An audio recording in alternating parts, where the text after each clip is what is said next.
C-O-L-G-A-T-E. Colgate presents Bill Stern. With the Colgate Shave Cream Sports Newsreel.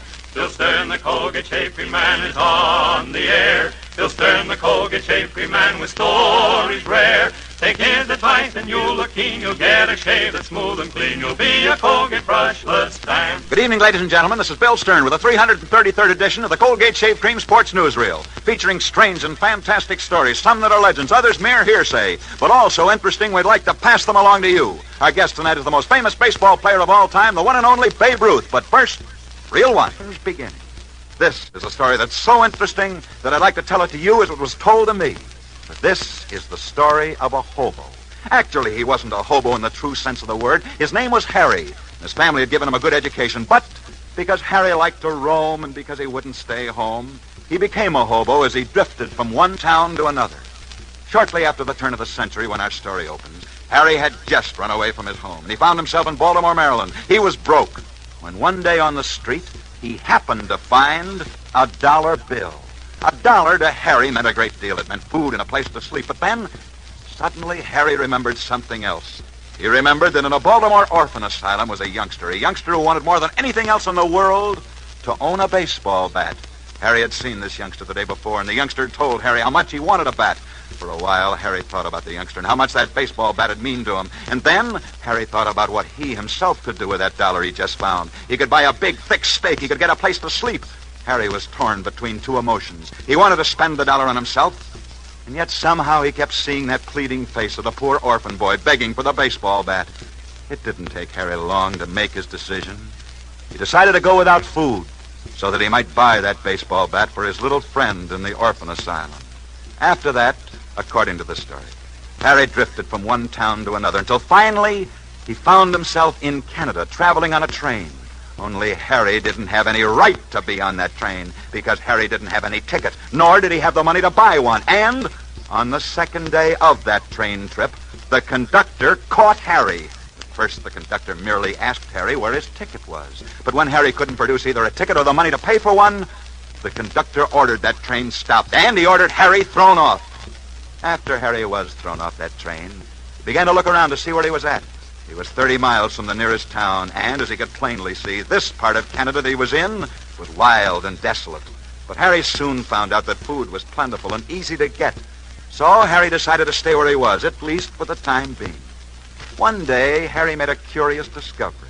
For in searching for food, Harry discovered that certain rocks in the ground contained a brownish metal. Harry thought he knew what he'd stumbled onto, but he wanted to be sure. And after experimenting with those rocks, Harry was sure. He had discovered gold. Feverishly, Harry dug into the ground. The deeper he dug, the more gold he found. The Canadian government recognized Harry's claim, for he discovered gold on the spot where he'd been thrown off that train. And he became the second richest man in all of Canada. Such is the strange story of a former hobo named Harry. His full name was Harry Oakes. And his gold mine, which he did discover on the exact spot where he'd been thrown off that train, that gold mine gave him over $200 million. But remember when Harry was poor, when he was drifting around in Baltimore, Maryland, how the story said that he'd bought a baseball bat for a poor youngster in an orphan asylum? Well, that baseball bat inspired that youngster to take up the game. And this youngster liked the game of baseball so well that he went on to become the greatest ball player of all time, for his name was Babe Ruth. Babe Ruth will be with us in person in just a few minutes. That's why we told this story tonight. The story of the strange beginning of baseball's greatest player. With us now, our first guest of the night, owner of the Arrows, Andrew Soche. Thanks, Bill. It's been a pleasure being here again to talk to you. Andrew, how would you rate your team's performance? Well, to be honest, I'm still disappointed. We still are slumping. And because of this, we've decided, unfortunately, to fire our manager, Tom Malloy. We need a change, and he's not providing it for us right now, and we have a much better team that we currently are showing on the field. You have made a strong move here this early into the season. What do you expect the reaction to be, Andrew? Well, to be honest, the only message I hope that is learned from all this is that if you play below what I expect, you won't be here for too long. Do you have anybody in mind to replace him? We have chosen to go with David McKenzie as our new skipper. He brings strong leadership and a winning attitude from his years up in Canada. On another note there, Andrew, how do you think your hotel will do as the tallest and only building with air conditioning in the town? Well, myself and Mr. Hilton believe it will be a strong venture. It will provide a model for other teams to follow in our new league here, the WCBA, and what we expect for our visiting teams. Andrew, do you expect to be in the championship? Now, come on now, Bill. What type of question is that? We totally expect to be there. It looks like we may be facing Denver if we were to play right now. Recently, we split our games with them. Well, thank you for the time. Best of luck on the season, Andrew, and the Arrows. Until next time. Colgate's camera close-up of Babe Ruth. Here is the most famous baseball player of all time, the one and only Babe Ruth. Bill, may I ask some questions, please? On what, Babe? On the story you just told. Well, go right ahead. Let's take the first story, the one about Harry Oakes and me. Okay.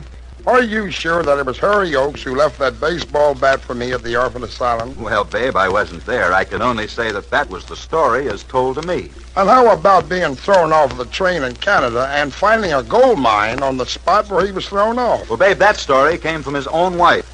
All right, let's go on to the second story. Fire away, Babe. Did Stanley Ketchel really give Ernie Ball the money that got Ernie Ball to New York? Well, now, there are two versions of that, Babe. One version is that he was given the money by Ketchel, and the other version is he used the money he got from fighting Ketchel to get to New York. But either way, it's amazing that a prize fighter should be responsible for the success of a tender song. Yes, you're right, Babe. It is amazing.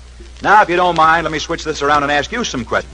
Who's going to win the American League pennant? Why, the New York Yanks. Well, Babe, you might be prejudiced, but let's ask you who's going to win the National League pennant. I think the St. Louis Cardinals. Well, Babe, tell me this. What do you think of this new Mexican baseball league? Why, it's mainly a lot of hot air. Who's the greatest ball player playing baseball today? Well, I think Ted Williams and Joe DiMaggio. Who would you say was the greatest baseball team of all time? I would say the Yanks of 1927, because on that team was Bob Musial, Tony Lazzari, Earl Coombs, Herb Pennock, and many others, and a good manager named Miller Huggins. And there was another player on that team by the name of Lou Gehrig. Well, I hope he is never forgotten.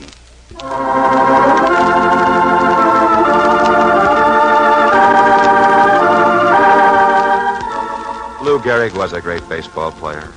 But more than that, he was a great man. A man whose life was an inspiration to America. For on the day that Lou Gehrig died, a legend was born. No, babe, he can never be forgotten.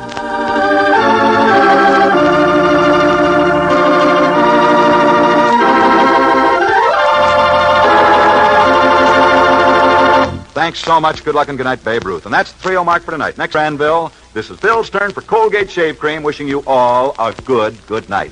Bill Stern, the Colgate Shave Cream man, is on his way. Bill Stern, the Colgate Shave Cream man, had lots to say. He told you tales of sports heroes, the inside dope he really knows.